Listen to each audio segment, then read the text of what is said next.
Have you ever wondered why good people suffer? Job, a man of integrity and reverence for God, had everything one could wish for: wealth, a happy family, and a peaceful life. But suddenly, everything is taken from him: his health, his riches, even his children. And the worst part, he had no idea why this was happening to him. How could suffering strike someone so righteous? What had Job done to deserve this? In this video, we will uncover the story of Job, his journey from a life filled with blessings to an inexplicable tragedy. And as we walk through his journey, you might find yourself asking, would I have the same faith in the face of so much pain? We'll explore how he reacted, how his friends tried or failed to help him, and most importantly, what this story teaches us about our own relationship with suffering and with God. Stay with me until the end, because we will reveal how Job's story can change the way you see life's hardships. Before we continue, I'd love to hear from you. Have you ever gone through a time of deep suffering? How did you react? Share your experience in the comments. Your story might inspire and help others going through something similar. Let's talk about faith, pain, and overcoming struggles. Now let's begin our journey. Job was the kind of man anyone would admire. He not only had what he needed to live, but he had what many aspire to: immense wealth, a family overflowing with happiness, loyal friends, and a peaceful life free from major concerns. His possessions, his health, his relationships, everything seemed to be in perfect harmony. He was the picture of a successful life, without flaws, without gaps. Imagine the scene. Job, a man of integrity, God-fearing, and with a pure heart. He was respected, admired, and above all, blessed. His faith was solid as a rock, unshakable against the winds of life. He was an example to everyone around him, a man spoken of with reverence. His life was the definition of prosperity, not just material prosperity, but spiritual prosperity as well. Without a doubt, he was the kind of person you could call blessed by God. But what happens when all of that is taken away? How can we understand when someone who seems to have everything suddenly loses it all? How can a person who appears to be above any trouble be touched by suffering so profound it feels like it rips their soul apart? The story of Job places us before one of the greatest dilemmas of faith. Why do good people suffer? How can a man dedicated to God, who lives righteously, be chosen to face such overwhelming pain? This isn't just a question that arises in times of crisis. It is the question that runs through the entire narrative of his life. And as we look at him, we begin to wonder, if everything I had were taken from me, how would I react? But Job's pain hasn't even begun. Then, in the blink of an eye, everything Job knew and loved disintegrates. The calm life he enjoyed is ripped away like a rug from under his feet. His once robust and vibrant health vanishes without warning as a terrible, painful disease overtakes his body. He who was at the peak of prosperity now finds himself on the edge of death. Suffering consumes his flesh and his soul. And as if that weren't enough, tragedy strikes his family. His children, the most precious jewels of his life, perish in a terrible accident. The scene that once radiated joy and blessings now turns into an ocean of mourning and loss. His wealth, which once gave him a sense of security, crumbles. Everything is lost in mere moments. The man once known for his exemplary life, who had everything within reach, is now left with nothing but pain, emptiness, and the feeling that nothing makes sense anymore. His friends, who once admired him, no longer recognize the man before them. They see a Job disfigured by pain, a man so devastated that he no longer even has the same eyes as before. He is no longer the pillar of faith and prosperity that everyone once saw.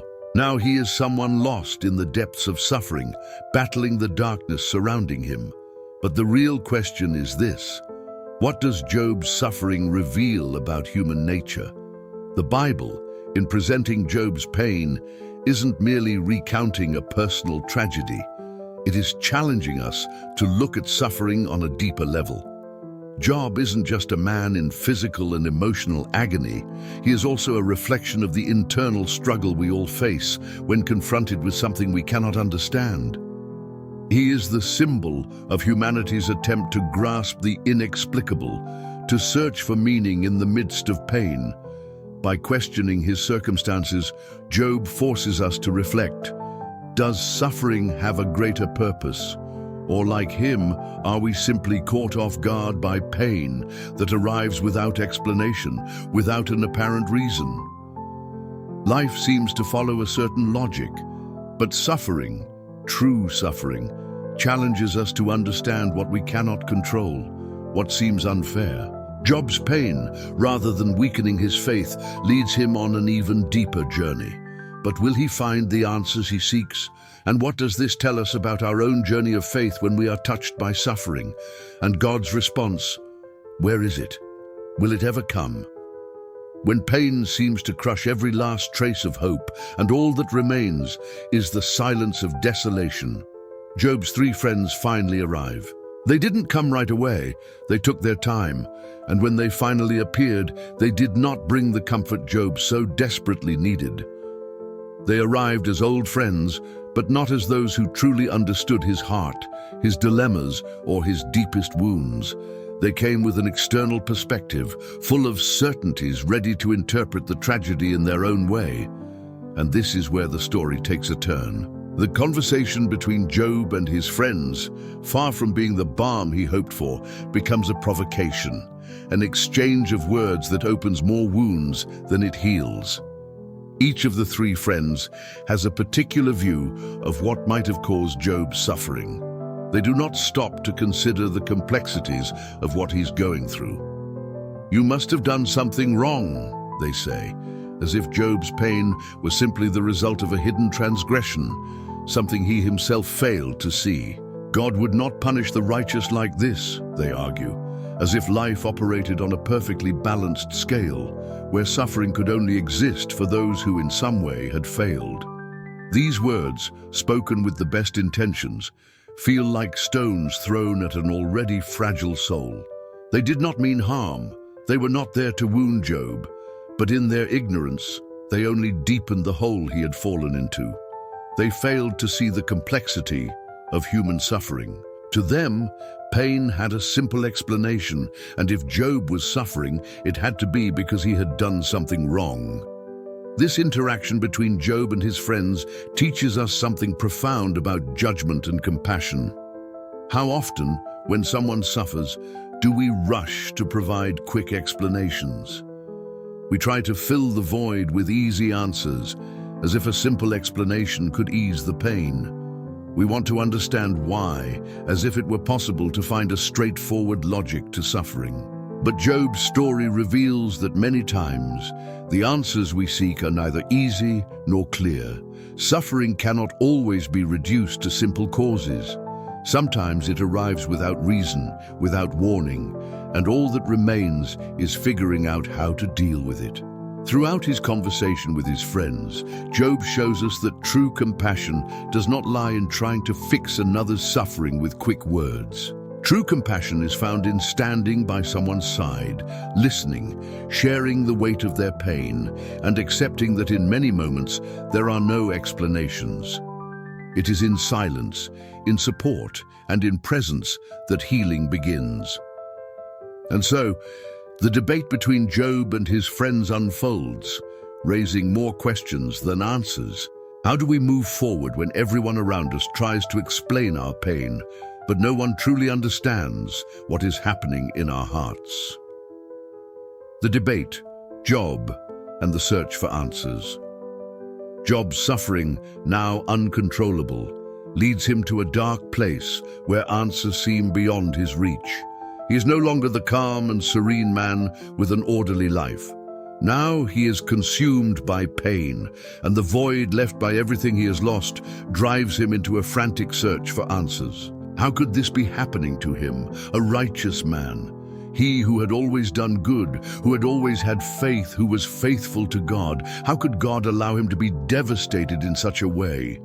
While his friends attempt, often in a theoretical and insensitive manner, to explain his suffering as a punishment for some hidden sin, Job finds himself increasingly lost, growing more distant from the answers he seeks. His friends, with their absolute certainties, insist that he must have committed some grave error to receive such punishment. But what hurts the most is not their accusations. It is the doubt beginning to grow in his own heart. Did he in fact do something wrong? Does his suffering have any meaning? Or was he simply chosen to suffer without reason? This internal struggle between pain and the need to understand leads us to reflect on something profoundly human: the search for answers in suffering. Pain provokes us, unsettles us, and soon the question arises, why am I going through this? What did I do to deserve this?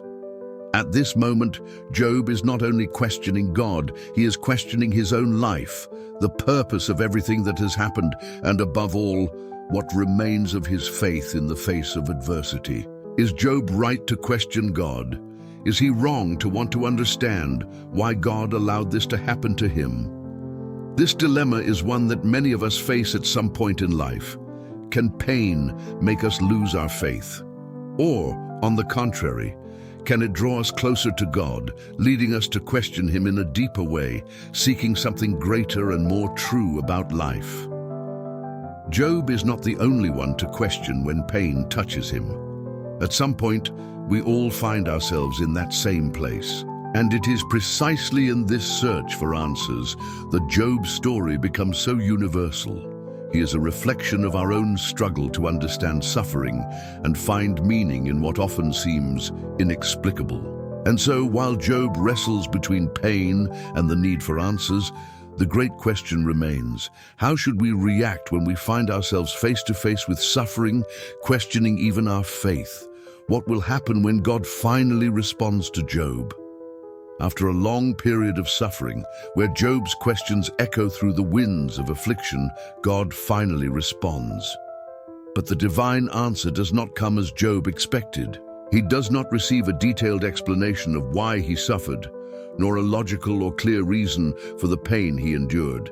Instead, God, with unfathomable wisdom, chooses not to give simple answers. He does not say, "This happened because..." Instead, he does something surprising. God questions Job. He begins to ask a series of profound questions, questions that do not have immediate or direct answers. Where were you when I laid the foundations of the earth?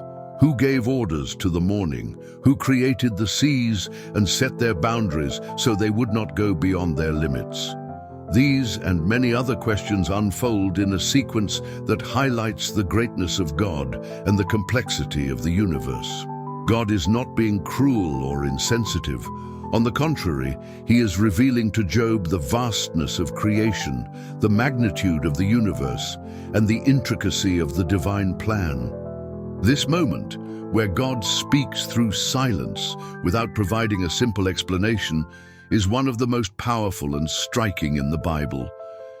He does not offer Job a direct answer, but instead gives him a broader vision that reveals something profound about God's nature and our own human limitations. God does not explain Job's suffering, but he makes Job reflect on the vastness and mystery of life and creation. He reveals to Job and to us that our questions about pain and life's injustices are often limited by our inability to comprehend the bigger picture. This silence, filled with questions, becomes an answer in itself. It does not offer immediate comfort, but invites us to a deeper reflection. Is our understanding of God and life too limited to grasp what happens around us? Suffering, then, is not necessarily a puzzle we need to solve, but an experience that can teach us the humility to recognize that we are just a small part of a much greater plan. And as we contemplate this silent response from God, we are led to ask, are we ready to accept that not all answers will be within our reach? Instead of seeking explanations, should we, like Job, simply marvel at the greatness of a God whose vision is infinitely broader than ours? Now, with this expanded perspective on reality, Job's restoration is about to take place. But what does that truly mean? What does it mean to restore the life of a man who has lost everything? Restoration. A new beginning. After all the suffering, doubts, and God's silence, the moment of Job's restoration finally arrives. But unlike what we might expect, this restoration is not merely a return to what he had before. Job does not simply go back to his old life with the same possessions and the same position. No, Job's restoration is much deeper and more meaningful than just regaining what was lost. God does not merely give back what Job had, he blesses him even more than before. Job receives twice as much wealth as he once had, new children more than before, the honor of a restored life and a renewed purpose. The pain he endured is met with an abundance of blessings that surpass everything he once possessed. The man who lost everything is now one who has even more in every area of his life. But this is exactly where Job's story teaches us a crucial lesson. Restoration is not simply about returning to normal, and this is what makes his story even more powerful. Job's restoration does not mean he was rewarded for something he did or deserved. It is not a fair exchange between suffering and rewards. God was not simply fixing something that had gone wrong. The true restoration of Job lies in his faith.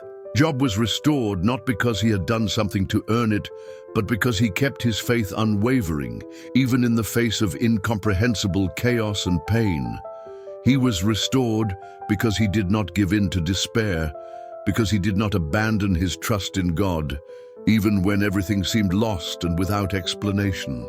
His restoration is evidence that true faith does not depend on what we have or what we lose, but on a deep and unshakable trust in God's purpose, even when we cannot see the whole picture or understand the reasons behind everything.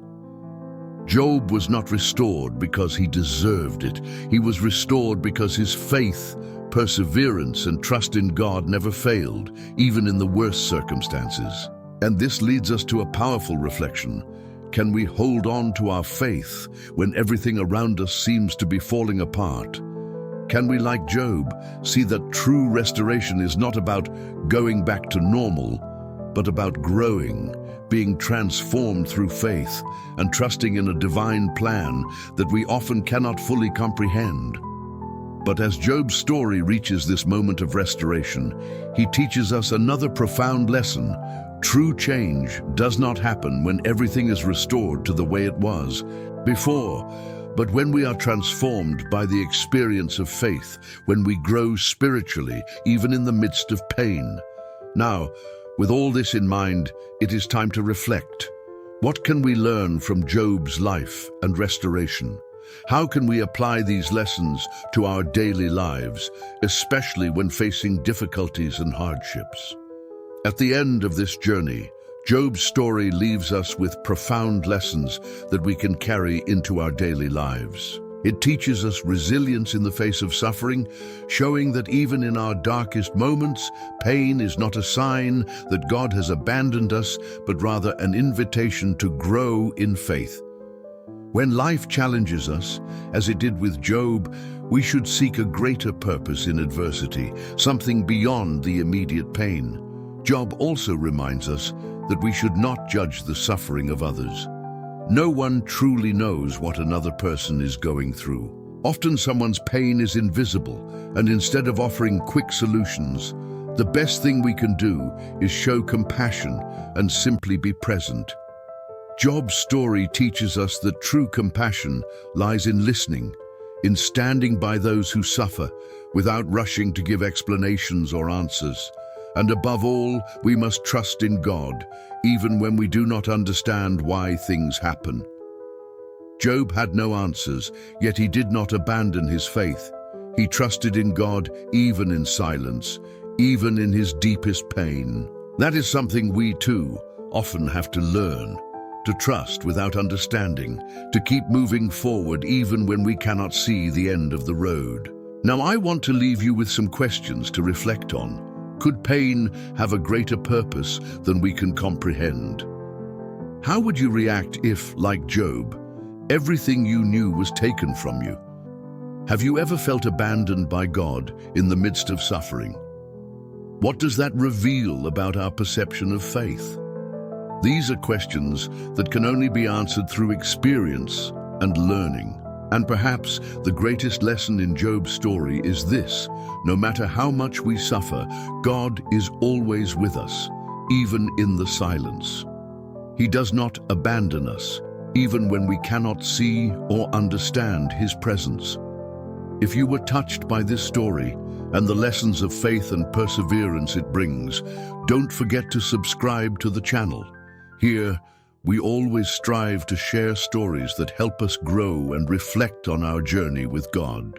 Click the subscribe button, turn on notifications so you don't miss any videos, and share this content with those you believe also need to hear these words. Thank you for staying with us until the end. May Job's story continue to inspire us to live with faith and trust, even in the most difficult moments. See you in the next video.